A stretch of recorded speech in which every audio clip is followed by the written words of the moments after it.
call Dr. Thira ចាកូនច្រើននេះខ្ញុំអនុញ្ញាតគោរពនឹងស្វាគមន៍ជាថ្មីមកកាន់កិច្ចសម្ភាស Korean Thera Beauty Show ចាបងប្អូនទាំងគ្នាគឺតែងតែចង់ដឹងថាវគ្គនេះនឹងផ្ដល់ជូនជាមួយនឹងការថែរក្សានៅត្រង់ចំណុចណាមួយនៃសម្រស់របស់យើងចាំនិយាយទៅក៏បងប្អូនទស្សនារាប់ព្រឹកទៅគឺបានចំណេញទាំងអស់តែម្ដងកន្លែងណាក៏យើងអាចស្អាតបានផងដែរជាមួយនឹងវិជ្ជមណ្ឌលថែរក្សាសម្រស់ Thera ហើយថ្ងៃនេះចាបងប្អូនទាំងគ្នាមិនត្រឹមតែបានមកជួបជាមួយនឹងកិច្ចសម្ភាសទេហើយថែមទាំងបានមកជួបជាមួយនឹងតារាកិត្តិយសដែលគាត់ក៏ចូលរួមនៅក្នុងកិច្ចសម្ភាស Korean Thera Beauty Show ដែរចាជួបជាមួយនឹងតារាសម្ដែងដ៏ស្រស់ស្អាតវ័យក្មេងចាដែលកំពុងតែល្បីខ្លាំងមែនតើចាជួបជាមួយនឹងកញ្ញាវិជ្ជរាទាំងអស់គ្នាជំរាបសួរចាជួបមកជាលើកទី2ហើយចាជួបគ្នានៅក្នុងកម្មវិធីបាន2ដងប៉ុន្តែជួបគ្នានៅខាងក្រៅបានច្រើនដងហើយបើជួបនៅធីរ៉ាក៏ច្រើនដងដែរចាអញ្ចឹងថ្ងៃនេះសុខទុក្ខ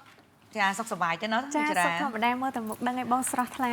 ចាស្រស់ថ្លាចេញមកចាគេហៅថាត្រូវជាមួយនឹងវគ្គសម្រស់តែម្ដងចានិយាយទៅមិនចាំបងសរសើរខ្លួនឯងហ្មង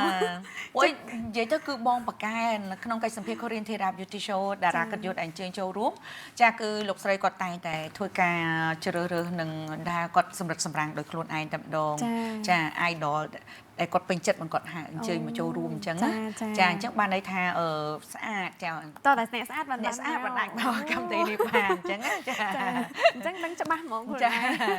អរគុណមែនតើចាអញ្ចឹងថ្ងៃនេះផងដែរចាវត្តមានរបស់តារាកិត្តិយសរបស់យើងក៏គាត់ចាមកជួបជាមួយនឹងកិច្ចសម្ភាសហើយក៏មានសំណួរចាដែលនឹងត្រៀមទៅសួរចាអ្នកជំនាញរបស់យើងផងដែរជួបជាមួយនឹងលោកស្រីអគ្គនាយិកាធីរ៉ាទាំងអស់គ្នាជំរាបសួរលោកស្រីជំរាបសួរអូនីតាហៃសូ럭셔리 너무 예쁘네요. 니따도 예쁘고 오늘 연예인 위트라 늘 예쁜데요. 니따 같은 경우에는 나이가 들수록 굉장히 고급스러워지면서 럭셔리한 느낌이 많이 들면서 옷이 너무 예쁜 것 같아요. 니따한테 아주 딱입니다. គឺថាបងនីតាសម្រស់គឺនៅតែស្អាតហើយអាយុកាន់តែច្រើនគឺតាក់ទងនឹងសម្រស់វិញគឺកាន់តែ luxury កាន់តែ high so តែម្ដងហើយគឺឈុតនឹងគឺស័ក្តិសមនឹងរាងបងមែនទែនចាមើលលោកឯងចឹងចាស្អាតមែនទែនស្អាតដែរស្អាតដែរចាអរគុណលោកស្រីក៏កាន់តែក្មេងចឹងមុនដែរចា 니따 같은 경우에는 갈수록 얼굴이 민 홍소희에다가 굉장히 얼굴이 편안해 보이면서 온화한 느낌이 많이 들면서 아주 MC로서 최고의 그런 지금 인기를 누리고 있는 것 같아서 니따 보면서 굉장히 저도 마음이 감동입니다. គឺថាចំពោះសម្រស់របស់បងគឺស្រស់ស្អាតបងហើយមើលទៅទឹកមុខរបស់បងគឺឡើងកាន់តែឡើងហុងស៊ុយបងចាហើយចំពោះចាការងាររបស់បងជា MC គឺត្រូវនឹងអត្តចរិតអាជីពរបស់បងតែម្ដងគឺគាត់ចំពោះអ្នកដែលទស្សនាមើលមកដឹងចូលចិត្តស្រឡាញ់បងដល់ចំពោះលោកស្រីគឺគាត់ពេលដែលមើលទៅគឺគាត់រំភើបតែបានមើលឃើញបងដំណើរការកម្មវិធីអីផ្សេងទៅធ្វើបានល្អខ្លាំងមែនទែនចាអរគុណមែនទែនចាអរគុណចាហើយព្រិចបកប្រែតារាគេទៅយកគឺស្អាតខ្លាំងដែរអរគុណដូចគ្នាចាឆ្ងល់វិចារាឆ្ងល់មិននឹងឃើញឈ្មោះដែរចាស្រីគាត់និយាយឈ្មោះដែរតែអត់ឮបកប្រែអញ្ចឹងស្ទៀងស្ដាប់តែមកចាចាវិចារាគឺជាសិល្បករនីវ័យក្មេងមួយរូបប៉ុន្តែចាគឺទទួលបានសន្ទុះគេហៅថាទទួលបាននៅការគ្រប់គ្រងខ្លាំងដែលធ្វើឲ្យយើងខ្លាចទៅជាតារាល្បីតែម្ដងចាកាន់តែល្បីកាន់តែស្អាតចាដោយសារតែយើងចេះថែរក្សាសម្រស់ចាហើយណាមួយបានដំបូន្មានពីលោកស្រីធីរ៉ានៅ clinic ធីរ៉ាទៅយើងកាន់តែស្អាតថែមមួយកម្រិតទៀតចាអរគុណអញ្ចឹងនៅក្នុងថ្ងៃនេះផងដែរចាក៏មានជាមួយនឹងចាផ្នែកសម្រស់ជូនដល់បងប្អូនអរគ្នាចាគឺនេះអំពីការបំបត្តិជ្រួញនៅតាមផ្នែកនីមួយចាបើនិយាយទៅគឺតម្រង់មុខរបស់យើងម្នាក់សិតតែមានកន្លែងខុសគ្នាចាក៏ដូចជាពេលខ្លះទៅចាបងប្អូនក៏គាត់មានចាគេហៅថាចំណាប់អារម្មណ៍ផ្សេងពីគ្នាចាមុខរបស់យើងពេញចិត្តកន្លែងនេះពេញចិត្តកន្លែងនោះចឹងទៅចង់ដឹងថាតើមូលហេតុអ្វីបានជាមានស្នាមជ្រួញចាឆ្នោតនៅត្រង់ថ្ងាសចា 네, 이마에 주름이 생기는 이유는 여러 가지가 있겠지만 특별히 잘못된 습관으로 인해서 생기는 경우가 좀 많이 있습니다. 여자들분들 같은 경우에 아침에 화장을 하실 때도 눈을 찢겨드시면서 이마까지 찢겨드셔서 주름을 만드시는 경우가 좀 많이 있고요. 평상시 때 말씀을 하실 때도 이렇게 이마를 많이 사용해서 말씀하시는 분들이 많이 계십니다. 이렇게 생기는 표정 주름은 그때그때 제거를 하지 않으시면 좀 더 깊어지시거나 길어질 수가 있으니까 저희 TR에서 권해드리는 멀티케어로 관리를 하신다면 이마 주름이 깊어지는 걸 예방할 수가 있습니다. គឺថាចំពោះមូលហេតុធ្វើឲ្យយើងមានបញ្ហាជ្រុលត្រង់ថ្ងាសគឺតាក់ទងនឹងទម្លាប់ខុសជាច្រើនដែលយើងអាចបានចាប់អារម្មណ៍ហើយចំពោះបងប្អូនស្ត្រីគឺគាត់ងាយនឹងមានបញ្ហាជ្រុលរេសាអីពេលព្រឹកឡើងពេលដែលគាត់ធ្វើការ make up គឺគាត់ គូចិញ្ចាំឬមាសការ៉ាលាបម៉ាស្ការ៉ាអីគឺគាត់ប្រឹងចាំចាអញ្ចឹងអាចធ្វើឲ្យគាត់មានបញ្ហាជ្រួញនៅត្រង់ថ្ងាសនឹងដែរហើយបងប្អូនខ្លះពេលដែលគាត់និយាយគឺគាត់ត្រឡប់លើកចិញ្ចាំដល់អត់ដឹងខ្លួនទេបើមិនបានលើកចិញ្ចាំគឺអត់អស់ចិត្តអីគាត់ត្រឡប់ប្រចាំថ្ងៃតែម្ដងចាហើយនឹងពេលដែលស្លឹកមើលណាគេអញ្ចឹងប្រឹងមើលអញ្ចឹងគឺធ្វើឲ្យចិញ្ចាំគាត់ឡើងលើដែរអញ្ចឹងគឺទម្លាប់ផ្សេងទាំងអស់ហ្នឹងហើយដែលធ្វើឲ្យជ្រួញគាត់នឹងចាប់ផ្ដើមឡើងជាឆ្នូតម្ដងតិចបើសិនជាគាត់អត់ធ្វើការថែទាំឬក៏អត់ព្យាយាមកែតម្រប់ប្រចាំថ្ងៃរបស់ខ្លួនឯងដែលអត់ដឹងខ្លួននោះទេគឺជ្រួញរបស់គាត់នឹងកាន់តែវែងហើយជ្រៅទៀតអញ្ចឹងយើងពិបាកនឹងការបំបត្តិអញ្ចឹងគឺចំពោះបងប្អូនដែលគាត់ចង់ធ្វើការពារកុំឲ្យមានបញ្ហាទាំងអស់ហ្នឹងគួរតែកែតម្រប់ទាំងអស់ហ្នឹងហើយបើសិនជាបងប្អូនដែលគាត់មានបញ្ហាជ្រួញនៅត្រង់ថ្ងាសហ្នឹងគឺអាចធ្វើឲ្យភ្នែករបស់គាត់នឹងធ្លាក់បានដែរបងព្រោះថ្ងាសរបស់យើងពេលដែលជ្រួញទៅធ្លាក់ចុះមកក្រោមអញ្ចឹងធ្វើឲ្យភ្នែករបស់យើងហ្នឹងគឺពិបាកនឹងការបើកហើយមួយវិញទៀតគឺឃើញថ្ងាសរបស់យើងរាងតប៉ែតចាអញ្ចឹងពេលដែលបងប្អូនដែលគាត់មានបញ្ហាទាំងអស់ហ្នឹងបើសិនជាគាត់ទទួលធ្វើជាសេវាកម្ម stem cell គឺអាចជួយដោះស្រាយបញ្ហាទាំងអស់ហ្នឹងបានគឺបាត់ជ្រួញនៅត្រង់ថ្ងាសហើយពេលដែលថ្ងាសយើងរាងតឹងភ្នែកយើងក៏អត់សូវឃើញធ្លាក់ហើយគឺតម្រងថ្ងាសរបស់យើងឃើញរាងតឹងហើយឃើញមូលស្អាតតែម្ដងចាហើយក៏បានឃើញថាសេវាកម្ម stem cell នៅតែជាសេវាកម្មដែលកំពុងតែពេញនិយមមែនទែនចានៅក្នុងមជ្ឈមណ្ឌលថែរក្សាសម្រស់ធីរ៉ាព្រោះថាសម្រាប់ភ្ញៀវដែលគាត់ធ្វើសេវាកម្មហ្នឹងហើយគឺគាត់ពេញចិត្តចាពេញចិត្តចឹងទៅគឺគាត់នៅតែបន្តចាស់គ្រប់គ្រងជាមួយនឹងសេវាកម្ម stem cell នេះថែមទៀតចាអញ្ចឹងបន្តសំណួរដោយតារាកញ្ជុះតែម្ដងចាចង់ឆ្ងល់មែនតើថាហេតុអីបានមនុស្សយើងមិនថាចាស់មិនថាក្មេងគឺដឹងតែ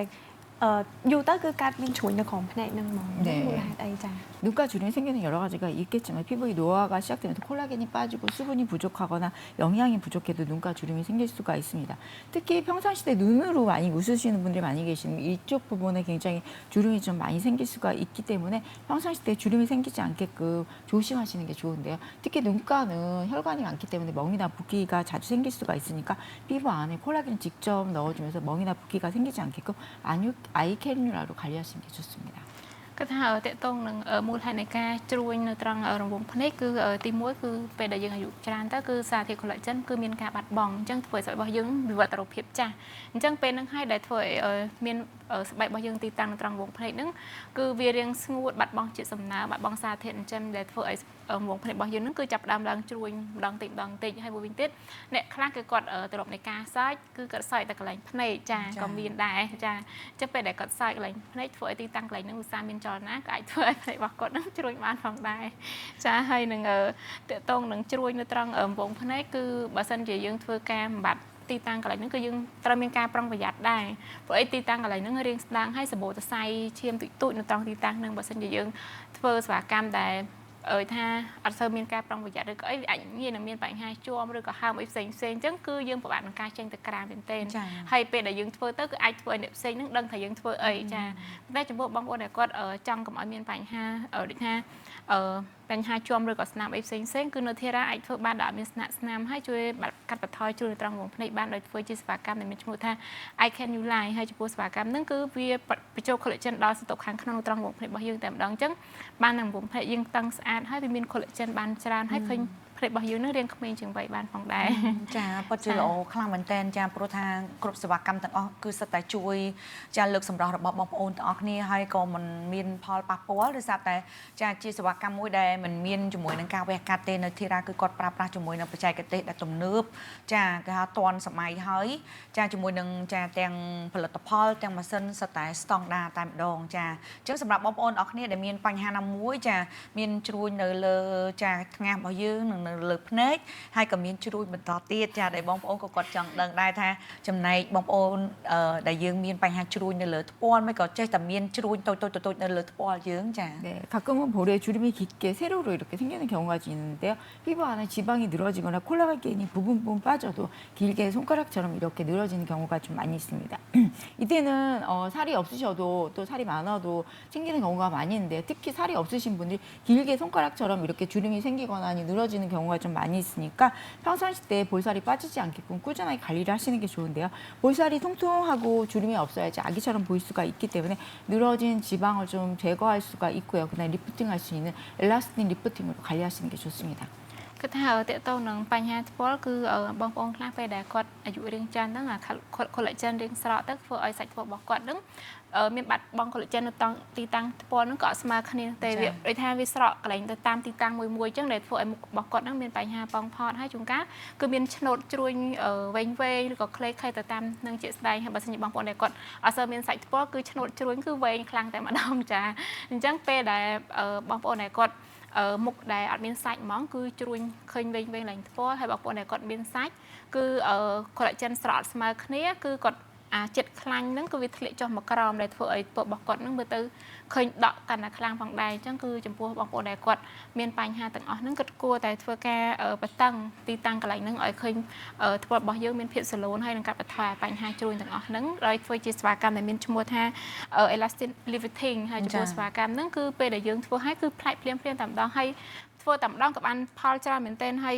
តម្រង់របស់យើងក៏ឃើញក្មេងជាពិសេសទីតាំងម្ដងសាច់របស់យើងហ្នឹងដោះ collagen ហើយឃើញតម្រង់របស់មុខរបស់យើងមានសឡូនមកវិញបានផងដែរចាសំខាន់ធ្វើឲ្យមានស្នាមស្នាមដែលល្អសម្រាប់បងប្អូនដែលគាត់មើលទៅតម្រង់របស់គាត់កំពុងតែជួបបញ្ហាសាច់ដូចថាស្ពាល់គាត់មានជ្រួញនឹងចានិយាយទៅគ្រប់សេវាកម្មទាំងអស់នៅធីរ៉ាក្រៅពីយើងធ្វើឲ្យបានផលហើយចាគឺនៅជួយថែរក្សាបានយូរថែមទៀតអញ្ចឹងនៅពេលដែលបងប្អូនបើសិនជាមានពេលវេលាចាគ្រប់គ្រាន់ចាឧស្សាហ៍នៅក្នុងការដែលទម្លាប់នៅក្នុងការមកអញ្ជើញមកធ្វើនៅធីរ៉ាចាគឺបងប្អូននឹងអត់បានចាស់ទេចាគឺនៅតែក្មេងចាអត់បានចាស់តែម្ដងចាគឺនៅតែក្មេងចាឥឡូវខ្ជិលសួរអាយុលោកស្រីចាមើលតែមុខគឺចាគឺនៅតែក្មេងនៅតែស្អាត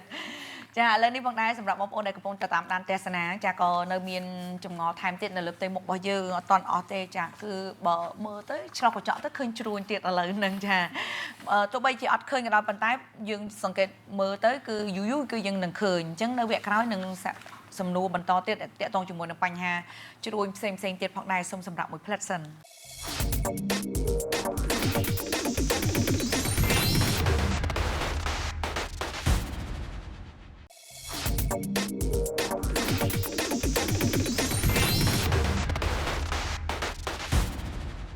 ចាអរគុណច្រើនចាលោកលោកស្រីនាងកញ្ញាត្រឡប់មកជួបជាមួយនឹងកិច្ចសម្ភាសជាបន្តទៀតចានៅក្នុងវគ្គចុងបញ្ចប់ហើយជាមួយនឹងវត្តមានរបស់តារាកិត្តិយសផងដែរគឺកញ្ញាវិជ្រាចាក៏មានសំណួរមួយអញ្ចឹងសំណួរដំបូងគឺបងចង់សួរមុនណាចាពួកសំណួរនេះគឺតាក់ទងជាមួយនឹងចាគេហៅថាបញ្ហាដែលមានជ្រួញបន្តទៀតផងដែរហើយបើនិយាយទៅគឺអ្នកខ្លះទៀតឲ្យតែដល់ពេលខ្លះនៅពេលគាត់មានជ្រួញឡើងហ្នឹងគឺមានអារម្មណ៍មុខគាត់មាំចាគឺគេហៅជ្រួញក្អមមាត់ចាអញ្ចឹងចង់ដឹងផងដែរថាប្រសិនបើយើងចាមានបញ្ហាជ្រួញក្រអូមមាត់ចាតើមានចាគេហៅថាយើងអាចមានវិធីបំបត្តិ자បញ្ហាជ្រួញនឹងបានដោយរបៀបណាដែរចា 네, 하루 종일 말을 해야 되고 웃기도 하고 음식을 먹기도 하고 이렇게 감정의 표현을 입으로 많이 나타내는 경우가 많이 있습니다. 입은 잔주름이 금방금방 생길 수가 있기 때문에 주름이 생겨서 입꼬리가 밑으로 처지거나 아니면 입가 주변에 잔주름이 많이 생기시는 분들이 많이 계시는데 이렇게 되면 인상이 아무래도 좀 무서워 보일 수가 있으니까 평상시 때 입꼬리 관리를 꾸준하게 하시는 게 좋습니다. 입꼬리 같은 경우 혈관이 굉장히 많고요. 그다음에 입이 좀 부자연스러울 수가 있으니까 저희 TR에서 권해드린 스템셀 머신으로 관리를 하시는 게 안전합니다. 입가는 약간 갈색으로 변하시는 분들도 많이 계시는데 왜냐하면 말을 많이 하기 때문에 이쪽 부분에 독소가 많이 생기니까 스템셀 머신으로 관리하시는 피부톤도 하얗게 만들 수가 있습니다. គឺថាចំពោះបងប្អូនដែលគាត់មានបញ្ហាជ្រួញត្រង់ក្អមមាត់ហ្នឹងគឺដោយសារក្នុងមួយថ្ងៃអញ្ចឹងបងប្អូនខ្លះគឺគាត់ទម្លាប់នៃការនិយាយច្រើនក៏ការមុខរបររបស់គាត់ហ្នឹងគឺត្រូវតែនិយាយច្រើនអញ្ចឹងគឺអាចធ្វើទីតាំងកន្លែងហ្នឹងមានប៉ះចលនាច្រើនចាអ្នកខ្លះទៀតអត់អាជីពទេតែចូលចិត្តនិយាយហ្មងអូនចាបើថាបងជីកចេះនិយាយអញ្ចឹងណាចាអញ្ចឹងយើងចេះតែនិយាយតែអ្នកខ្លះទៀតអត់ទេចំណូលចិត្តរបស់គាត់ចាចូលចិត្តនិយាយចាអញ្ចឹងគឺក្នុងមួយថ្ងៃគឺគាត់និយាយច្រើនសើចច្រើនហើយញ៉ាំអីច្រើនចាហើយបើសិនជាដូចថាអារម្មណ៍របស់គាត់មិនទៅគឺគាត់ភាគចឹងគឺគាត់បញ្ចេញអារម្មណ៍ឬក៏អីគឺទឹកមុខរបស់គាត់គឺទីតាំងកន្លែងនេះគឺគាត់មានចលនាច្រើនគឺជាមូលហេតុធ្វើឲ្យគាត់មានបញ្ហាជ្រួញនៅត្រង់ក្អមមាត់ដែលធ្វើឲ្យកន្ទុយមាត់របស់គាត់ហ្នឹងគឺឃើញធ្លាក់ចុះមកក្រោមតែម្ដងចាហើយនឹងមួយវិញទៀតគឺបងប្អូនខ្លះគឺពេលដែលគាត់មានចិត្តពុលភាគច្រើនគឺវាអាចនៅម្ដងកន្លែងក្អមមាត់ដែលធ្វើឲ្យបងប្អូនគាត់ហ្នឹងឃើញរៀងកម្ៅបានផងដែរអញ្ចឹងចំពោះអាកត្តាទាំងអស់ហ្នឹងផ្សេងៗដែលធ្វើឲ្យគាត់មានបញ្ហាជ្រួញក្អមមាត់ហ្នឹងគឺវាជាពលឲ្យទឹកមុខរបស់គាត់មើលទៅដែលអ្នកដតីកលេចមកគាត់ការពិតចរិតគាត់ slow ដែរប៉ុន្តែអាទីតាំងកន្លែងក្អមមាត់នឹងរៀងឃើញ រៀងវែងរៀងជ្រៅអីអញ្ចឹងគឺអ្នកផ្សេងគឺថាគាត់កាយអីអញ្ចឹងចាក៏ជាបញ្ហាមួយដែរអញ្ចឹងចំពោះបងប្អូនដែលគាត់មានកង្វល់ទាំងចង់ផ្លាស់ប្ដូរទំនុករបស់គាត់ឲ្យឃើញរឿង slot ដោយសារតែបញ្ហាក្អមមាត់ហ្នឹងគឺគាត់គួរតែធ្វើការបំបត្តិហើយចំពោះវិធីនៃការបំបត្តិជ្រួញនៅត្រង់ក្អមមាត់គឺលោកស្រីគាត់ណែនាំជាសេវាកម្មដែលមានឈ្មោះថា stem cell machine ហើយចំពោះម៉ាស៊ីនហ្នឹងគឺពេលដែលយើងធ្វើទៅវាអាចជួយកាត់បន្ថយជ្រួញនៅត្រង់ទីតាំងកន្លែងហ្នឹងឲ្យបានច្រើនហើយធ្វើឲ្យទីតាំងកន្លែងហ្នឹងគឺឃើញរាងភ្លឺស្រស់ស្អាតជាងមុនអញ្ចឹងអាចធ្វើឲ្យដូចថាគេហៅមិនទេបងទឹកមុខរបស់យើងហ្នឹងមើលទៅរៀងស្រស់ស្រាយឃើញរៀងស្រទន់ជាងមុនបានផងដែរមើលទៅលេងមួមចាមើលទៅអត់ដែរស្រទន់មកវិញចាស្រទន់ចាអស់ហើយបងអស់ហើយបងស្ដាប់បណ្ដឹងគាត់ការបកប្រែក៏តាក់ទាញណាចាធ្វើឲ្យឃើញនៅរូបភាពពិតនៅពេលដែលយើងគ្រាន់តែស្ដាប់យើងសម័យដល់ចាធ្វើសេវាកម្ម stem cell ហ្នឹងហើយចាយើងបានស្អាតចាតែបានស្អាតមែនចាធ្វើសេវាកម្មនៅធីរ៉ាគឺបានស្អាតភ្លាមតែម្ដងចាអរគុណច្រើនហើយក៏មានសំណួរចាបន្តទៀតពីកញ្ញាវិជ្រា ចាចង់សួរថាហេតុអីបានជាយើងចេះតែជ្រុញនៅត្រង់ច្អូភ្នែករបស់យើង 네. 평소에 때 인대한 주름은 젊은 사람에게도 많이 나타날 수가 있는데요. 유전적인 이유가 가장 크시라고 생각하시는 게 좋습니다. 눈 밑에 살과 또 지방이 늘어져서 생기는 경우도 있지만은 이런 경우에도 주름을 제거하시는 게 맞습니다. 하지만은 이렇게 인대한 주름이 보조개처럼 예뻐 보이시는 분들도 가끔 계시니까 충분하게 손님하고 상담을 하신 후에 제거를 하시거나 아니면 그대로 두시는 게 좋은데요. 그래도 인대한 주름이 너무 싫으시다 이러신 분들은 저희 케어에서 권해드릴 울트라 V로 관리하시는 게 좋습니다.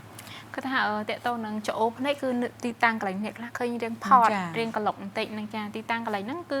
ចំពោះបងប្អូនអាយុដែលរៀងក្មេងៗក៏មានដែរពេលខ្លះគឺគាត់ប៉ាម៉ាក់គាត់មានខូចកន្លែងភ្នែកហ្នឹងគឺគាត់កើតមកគឺគាត់មានខូចកន្លែងភ្នែកហ្នឹងដែរអ្នកបងប្អូនខ្លះគាត់ថាច្អូភ្នែកផងដែរ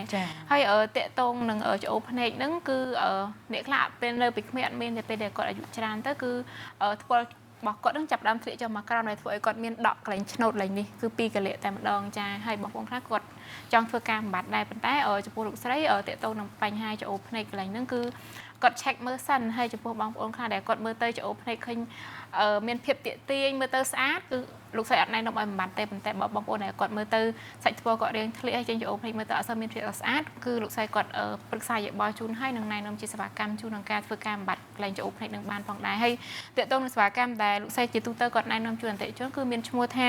Ultra V ហើយចំពោះសេវាកម្មហ្នឹងពេលដែលយើងធ្វើទៅគឺវាជួយបណ្ដុះ collagen ហើយជួយបន្តឲ្យកន្លែងសាច់ថ្មរបស់យើងរៀងឡើងមកវិញអញ្ចឹងពេលដែលថ្មយើងឡើងគឺច្អូភ្នែករបស់យើងលែងមានហើយឃើញថ្មរបស់យើងរៀងសាឡូនស្អាតជាងមុនបានផងដែរចា អរគុណចាពិតជាលំអិតខ្លាំងមែនតើចាជាមួយនឹងកិច្ចសម្ភារ Korean Therapy Beauty Show ដែលតកតងជាមួយនឹងចំណុចច្បាស់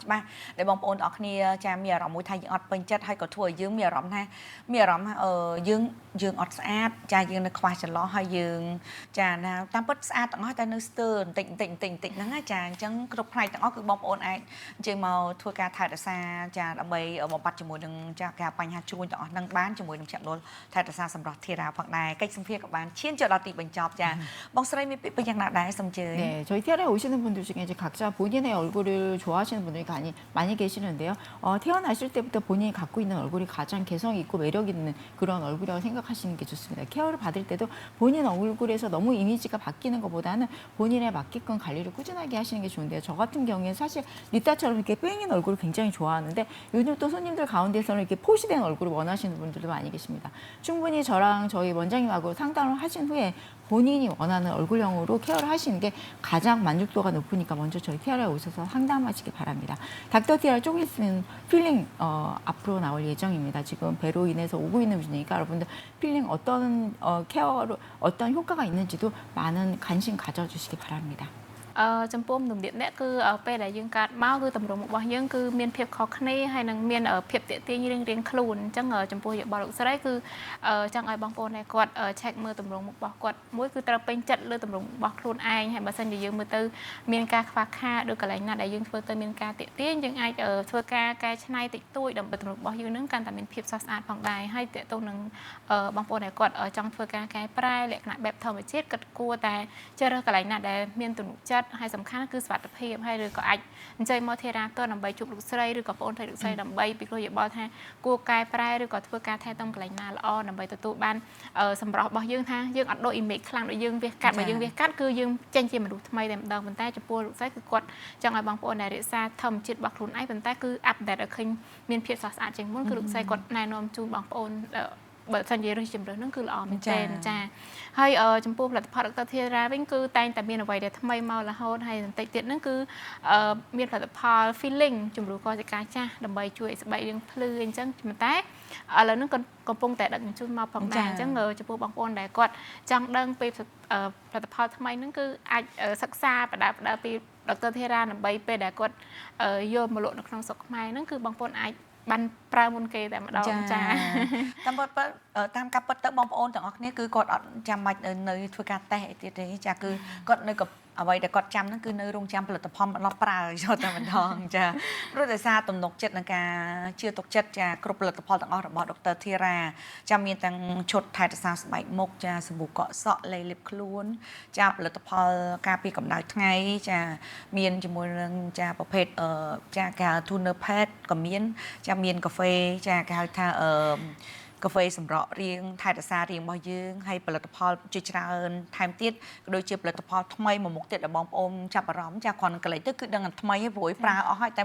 មួយហ្នឹងឃើញថ្មីចាគឺ Lip Me ចារបស់ដុកទ័រធីរ៉ាកំពុងតែចាអង្រួនបេះដូងប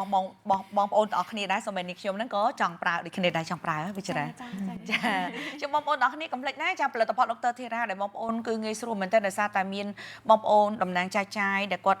ធ្វើការលក់ច្រើនអញ្ចឹងបងប្អូនអាចទិញពីតំណាងចែកចាយនៅទូទាំងប្រទេសហើយកាន់តែងាយស្រួលថែមទៀតគឺបងប្អូនអាចទិញនៅក្នុងផ្សារទំនើប Eon ជីបងឡាគីនិងនៅកាឌៀនចាហើយជាមួយនឹងមជ្ឈមណ្ឌលថែរក្សាសម្រាប់ធីរ៉ាគឺទីតាំងរបស់យើងគឺនៅផ្ទះលេខ1020ផ្លូវលេខ1952សង្កាត់ភ្នំពេញថ្មីខណ្ឌសែនសុខរាជធានីភ្នំពេញបងប្អូនអាចធ្វើការ booking តាមរយៈលេខទូរស័ព្ទ010 924 777 084 011 012 843 355ឬក៏បងប្អូនអាចចូលទៅកាន់ Facebook page ទី1មានឈ្មោះថា Korean Thera Beauty page ទី2 Thera Beauty Aesthetic Instagram ចា Thera Beauty Show TikTok Thera Beauty Show ចាចង់ឲ្យបងប្អូនចាអរគុណចាអរគុណច្រើនចាបងប្អូនស្រីវិមពីពីយ៉ាងណាដែរសូមជើញចាចុងក្រោយនេះក៏អរគុណម្ដងទៀតចាអរគុណជាលើកទី2ដែលលោកស្រី Thera ចាអរគុណបងទាំងពីរអ្នកដែលបានផ្ដល់កិត្តិយសមកជាលើកទី2នៅក្នុងកម្មវិធី Thera Show ថ្ងៃនេះដែរចាឲ្យវិចារកាន់តែដឹងពីរបៀបថែទាំនិងផលិតផលប្រើប្រាស់ដើម្បីឲ្យកាន់តែស្អាតជាងមុនបន្ថែមទៀតចាអញ្ចឹងជាចុងក្រោយគឺមានអីច្រើនគឺមានតែជូនពរទៅដល់ Thera Clinic កាន់តែរីកចម្រើននិងមានអ្នកគ្រប់គ្រងកាន់តែច្រើនចាអរគុណច្រើនដល់បងស្រីចាអរគុណដល់លោកស្រីបងស្រីអរគុណដល់បងប្អូនដែលកំពុងតាមដានទេសនាផងដែរពេលនេះខ្ញុំទាំងអស់គ្នាសូមអរគុណនិងសូមគោរពលា